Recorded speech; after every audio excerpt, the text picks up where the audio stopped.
different ways that they impact. Traditionally, they talk about there are three ways to impact an organization: wealth, work, and wisdom. You can support the organization, you can work hard for the organization, and you can give good ideas.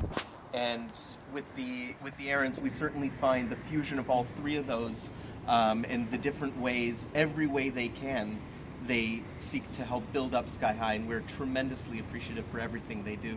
So thank you very, very much. Wow. The parsha we read today begins with the words Vayishma Yitro, that Yitro heard.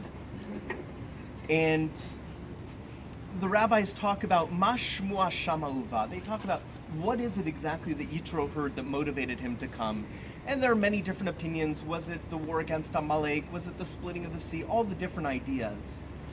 But as some of the commentaries point out, maybe the most important thing to learn from Yitro is forgetting about whatever it was that motivated him that he heard that caused him to come. The most important thing is that Shama Uva, he heard and he came.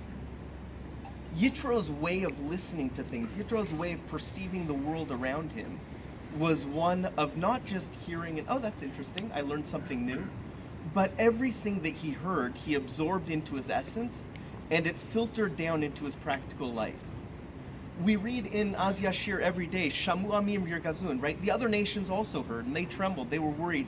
Oh my gosh, what's going to be? The Jews are on this, rampage through the desert. They defeated the Egyptians. That's beautiful. They were tremendously scared, but it didn't motivate them in any positive, practical way. Yitro, on the other hand, was Shama Uva. He heard, and he came. He understood what this meant to him as an individual, and the impact of God splitting the sea for the Jews and bringing the Jews out of Egypt, what that meant for his life.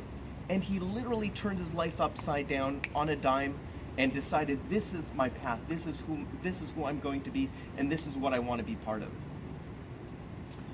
When I look around at the gathering this evening, and I think about what each and every person here means to Sky High, this is the perspective that I see. I see a group of people that are Shama Uva.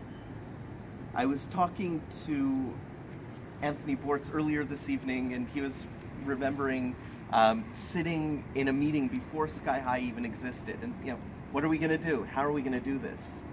And the way we got from that stage where Sky High was literally just a dream in a few people's minds to being what it is today, a well-established school where our boys are coming, they're becoming mensches, they're getting a strong balance between a great Judaic studies education, a strong college prep secular education.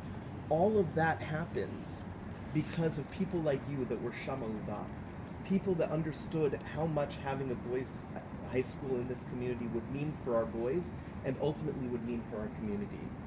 And that passion is something that I want to express my appreciation to all of you for. And as we look forward to not just the completion of the first 10 years of Sky High, but please God, the beginning of the next 10 years, to say thank you all very much for everything you've done, and please God, together, we can continue to build Torah in San Diego. Have a wonderful evening. Amen.